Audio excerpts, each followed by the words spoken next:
todos, estimadas e estimados colegas, bem-vindos a mais uma das conversas Espaço C-Level da Comunica RH em parceria com a Stanton Chase. São sempre conversas muito interessantes e estou convencido que esta vai ser também muito interessante. Temos hoje para conversar connosco o Celso Leão. O Celso é uma pessoa que eu conheço, por quem tenho uma relação próxima e que acompanhei ao longo dos anos e que me considero amigo dele. Foi meu colega há muitos anos, quando ambos trabalhámos na área da distribuição, numa empresa que se chamava Eletroliber e que ambos, enfim, tivemos responsabilidades diferentes, mas colaborámos bastante nessa empresa e depois fui-o acompanhando, ele sempre muito ligado à área comercial e à área das operações no retalho, na distribuição, e eu como gestor de recursos humanos, mas fomos sempre acompanhando, quer em Portugal, quer, por exemplo, em Moçambique, onde ele também teve uma experiência. Lembro-me de ter pedido em tempos ao Celso, para o Celso falar sobre a sua experiência, que foi uma experiência marcante na Sport Zone, e é realmente uma pessoa com uma vida muito rica e que tem muito para poder partilhar connosco. O Celso atualmente é empresário e consultor, tem a sua própria empresa, trabalha, por exemplo, muito nos Açores, e tem a sua própria empresa e faz também consultoria. Celso, muito obrigado por ter aceitado este nosso convite. E eu começo por lhe fazer uma pergunta que é, de uma forma sintética, diga-me qual foi o momento mais marcante da sua carreira? Bom, muito obrigado pelo convite, é um prazer, com certeza que somos amigos, isso não há dúvida. Bom, respondendo à sua questão, acho que esteve sempre ligado a processos de internacionalização. Eu acho que as empresas portuguesas só terão vida, só terão espaço, só terão futuro se conseguirem internacionalizar. E esteve sempre ligado ao processo de internacionalização, quer até no nosso tempo, quando éramos colegas, quando pela primeira vez em 91, 92 estive em Madrid, depois pela Sport Zone também em Espanha, 2008, 2009 e 2010, depois pela Seaside em Angola, quando abrimos as primeiras lojas da Seaside em Angola, e depois com os meus master franchising da Moi, da Zip e Moçambique. Acho que estes são os momentos em que eu sentia mais gratificado, porque no fundo estava a fazer aquilo que eu acho que é importante e decisivo para as empresas portuguesas. E no dia de hoje, quando ajudo uma empresa que sai do seu espaço e da sua zona de conforto e começa a vender para outros países, aquela primeira encomenda que vem ou de Espanha, ou do Brasil, ou dos Estados Unidos, onde quer que seja, são sempre momentos mais gratificantes, porque acho que esse é que é o caminho de futuro para as empresas portuguesas. Exatamente. Foi realmente uma das suas grandes mais-valias, uma das suas fortes competências e que já e que tem uma longa experiência nessa área, é tudo o que tem a ver com a internacionalização. Eu achei que você iria falar do turnaround da Sport Zone, que também foi uma experiência muito, muito interessante, mas a sua opção por o papel enquanto iniciador de processos de internacionalização é muito importante. Celso, você ocupou funções de topo de administração, de direção, em várias empresas, nomeadamente, por exemplo, na Sonai, enfim, na Seaside e em várias outras empresas. Sempre teve gestores de recursos humanos a trabalhar consigo. Eu gostava que me referisse o que é que é para si, ou qual é a importância que você dá ou à pessoa ou ao departamento de recursos humanos, à função de recursos humanos nas organizações em que trabalhou. Há um chavão que eu utilizo, que é relativo aos recursos humanos, e eu acho que é um chavão, está um bocado gasto, mas eu acho que continua a ser verdade, que é, para mim, os recursos humanos são o fermento das empresas. Isto é, quando tens uma coisa pequenina, de repente, para dar aquele salto importante, tens que encontrar as pessoas certas. Para mim, a detecção do talento, encontrar as pessoas certas, fazer aquela triagem importante que faz com que quando as pessoas cheguem para falar contigo, já sejam pessoas tu acreditas naquilo que te estão a apresentar. Para mim, esta função é muito... A primeira função, esta é muito, muito importante. A segunda função é ser um fator de equilíbrio também na empresa, na gestão de conflitos, na gestão de expectativas, porque empresas crescem ou empresas que não têm grande crescimento, há sempre uma gestão de expectativas e uma gestão de conflitos que é necessário fazer. E acho que aí os recursos humanos são importantíssimos. E depois, no fundo, também o papel de acicatar a empresa numa questão que é muito importante, que é o desenvolvimento das pessoas e a formação das pessoas. Isto é, muitas vezes os gestores esquecem esta parte da formação e estão tão envolvidos naquilo que é o dia-a-dia, e é preciso, e vejo aí os recursos humanos como essa muito importante, que é os alertas da necessidade de dotar de mais competências. O mundo está em mudança todos os dias, e os recursos humanos têm aqui um papel muitíssimo importante de dizer, pelo menos alertar e fazer pressão e criar condições para que as equipas se desenvolvam com inputs que vêm de fora, com outras experiências, porque muitas vezes no dia-a-dia parece que não sobra tempo para este espaço, e isso normalmente é um fator de atraso nas empresas. Exatamente. Muito obrigado. São realmente papéis muito importantes do gestor de recursos humanos, e você trabalhou em empresas que são boas escolas de gestores de recursos humanos, e, portanto, seguramente que a sua opinião é uma opinião bem fundamentada. Estas conversas têm muito a ver são conversas de pessoas que estão naquilo que se chama o C-Level, portanto, pessoas que já têm alguma experiência e que já exercem funções, e têm alguns durante muitos anos, fui em situações diferentes, funções de liderança, e, portanto, a liderança é sempre uma componente fundamental nestas conversas.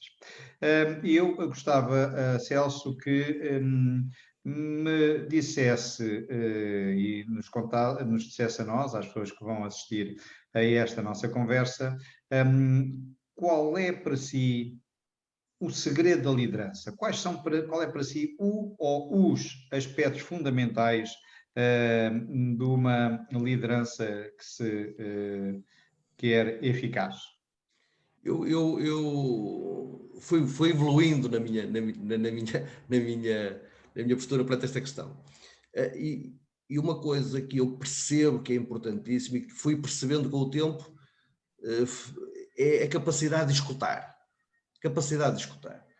Porque, e fundamentalmente então nos processos de mudança e nos processos de internacionalização, isto também é um chavão, não é? Temos que ouvir todos, ouvir as opiniões de todos, mas normalmente já vamos com ideias muito formatadas, já vamos com ideias muito preconcebidas, já no fundo é quase que estamos convencidos que já estudando bastante sobre o assunto, que vamos chegar e vai ser chegar e vencer. Mas vamos sempre com o discurso de que é necessário escutar os outros, incorporar os valores, incorporar as ideias, incorporar o que pensam, mas nós não escutamos, nós ouvimos e temos muita dificuldade em mudar as nossas opiniões, em gerir um processo que já tínhamos dado como adquirido. E acho que a liderança hoje, as empresas, como eu costumo dizer, hoje são muito ideias, não é? Hoje as empresas mais que tudo são ideias, e elas mudam a uma velocidade incrível, e acho que um líder tem que fazer a sua equipa acreditar no impossível. Hoje já não basta fazer o que é bom, já não basta fazer o que é interessante, mas tem que ser o impossível. E isso só se consegue se tu escutares as pessoas e valorizares o que eles dizem, porque se não valorizares, estás convencido que eles estão a aderir ao teu projeto, ao projeto da empresa, ao projeto da companhia, mas na realidade eles estão ali porque têm que estar ali, porque têm que ganhar o seu dinheiro e têm que estar em algum sítio. E eles só na realidade incorporam e tornam as coisas impossíveis quando percebem que aquilo em que eles acreditam também está a ser implementado.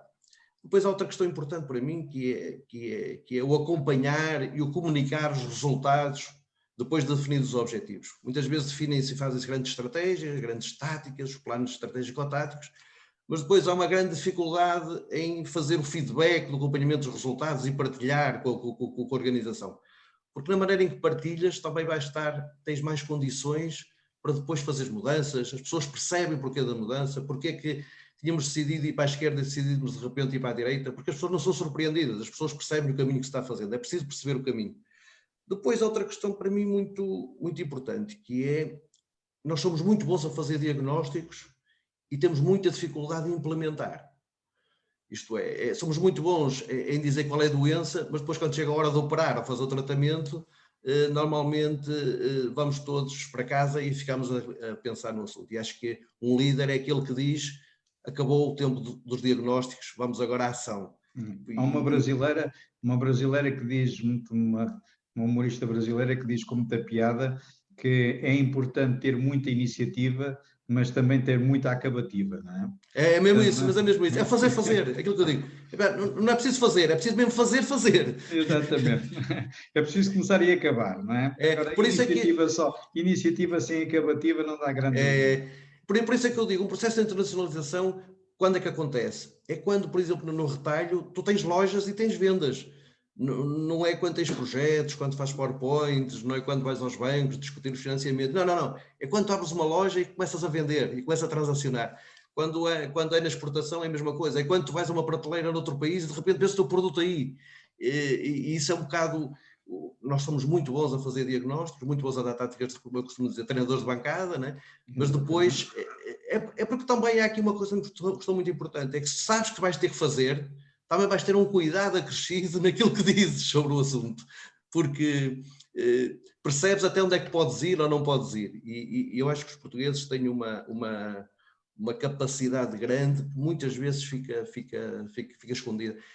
Outra questão para mim de um líder é outra coisa que nós somos fracos em Portugal, que é não criar condições para que alguém nos possa substituir a qualquer momento.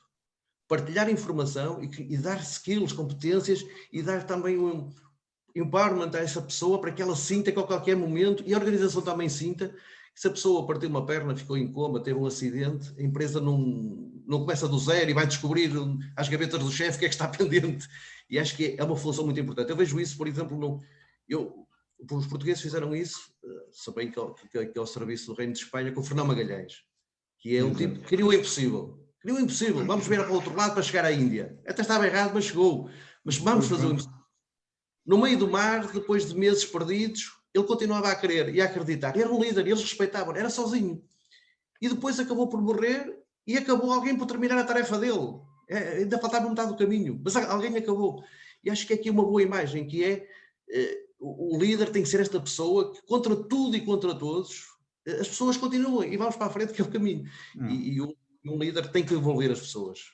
Eu fico muito preocupado quando alguém, por exemplo, num processo de recrutamento, me diz que precisa de 6 meses para sair da empresa ou 3 meses, porque tem que preparar pessoas e tem que deixar pessoas. Se a pessoa já lá está há alguns anos e se não preparou ninguém para o substituir, seguramente que não fez um trabalho completo nessa organização. Não é?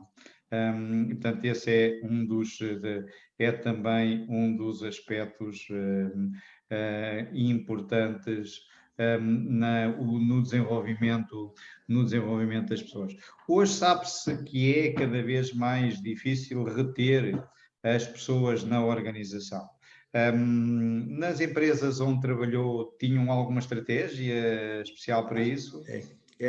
Eu vejo a retenção fundamentalmente com 3 aspectos. O primeiro é envolver as pessoas na tomada de decisão.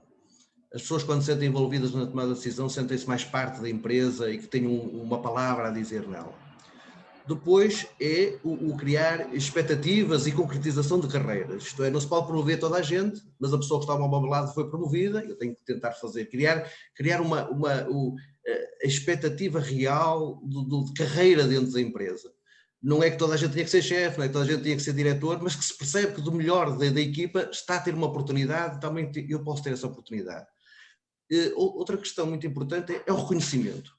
As pessoas gostam de ser reconhecidas pelo seu trabalho e quando têm o reconhecimento público, o que é o reconhecimento público? É comunicar dentro da empresa, é comunicar para fora, é o ser o porta-voz da empresa em determinado momento, em determinado acontecimento, é um prémio que se atribui, que não precisa ser monetário. Aliás, eu quando recebi um prémio na SANAI de melhor colaboradora do ano, a última coisa que me passava pela cabeça é que aquilo tivesse uma remuneração, é que fosse um valor, fosse dinheiro. Não, era aquele momento perante os meus pais ter sido reconhecido por isso. Foi um momento muito importante. E reconheço naquele momento, eu não mudava de emprego para lado nenhum da empresa. E depois, a um outro nível, é fazer do colaborador parte da empresa, ou como stock options, ou como ações, ou como participar na empresa, partner, ser alguém que de repente deixa de ser um mero colaborador e passa a ter também parte ativa e beneficiário do que é o desempenho da empresa. Eu acho que isso para determinados postos, de determinada responsabilidade e determinado valor, é chave para que as pessoas se envolvam e consigas reter, porque como dizem com razão, hoje o difícil é reter o talento, não é? É ter capacidade de reter o talento. E faço pela capacidade da pessoa por progredir, pelo reconhecimento e depois por integrar na própria estrutura da empresa. É verdade, tudo isso são aspectos absolutamente determinantes, embora eu cada vez mais, tal como você, tenho vindo a evoluir na minha vida, não é? E eu já houve tempos em que achei que as pessoas eram património da empresa. E como património, eu tinha investido neles e, portanto, tinha que lhes tirar o máximo de rentabilidade. Hoje acho que as pessoas são fluxo, não é? Portanto, as pessoas entram e desde que, enquanto lá estão, sejam leais e deem o máximo, há uma altura na vida deles que eles têm que ir ter outras experiências, têm que ir ter outras coisas, que até podem ser dentro da mesma organização. No caso da Sonai até tinham muitas oportunidades, não é?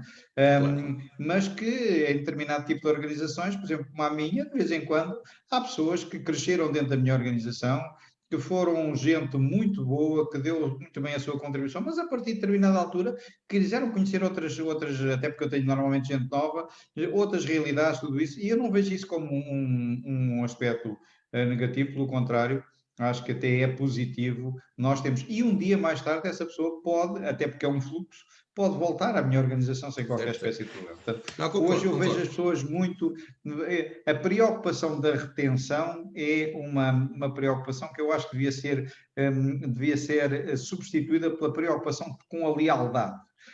As pessoas ficam na organização enquanto sentem que aquela é a organização onde querem estar, que estão a aprender, que estão a contribuir, e isso é, e, portanto, enquanto se mantiver a lealdade, acho que e a lealdade mantém-se dessa forma, envolvendo as pessoas, fazendo a parte de um projeto, alinhando-as com o propósito, dando-lhe informação, é exatamente dessa forma que as coisas são. Há uma questão feitas. importante, e acho que é um dos valores concordo em tudo o que está a dizer, que é a questão da lealdade e da integridade, porque hoje é um risco as empresas que há um conceito de integridade e de lealdade que é preciso perceber até que ponto acontece ou não acontece. Isso concordo, porque eu também acho que é aqui uma questão importante, que é hoje a próprio modo como as pessoas veem o seu trabalho também está a evoluir muito rapidamente. Exato. Em termos de mobilidade, em termos de experiências fora da zona de conforto, em oportunidades nos sítios mais estranhos ou não, onde é que isso possa acontecer.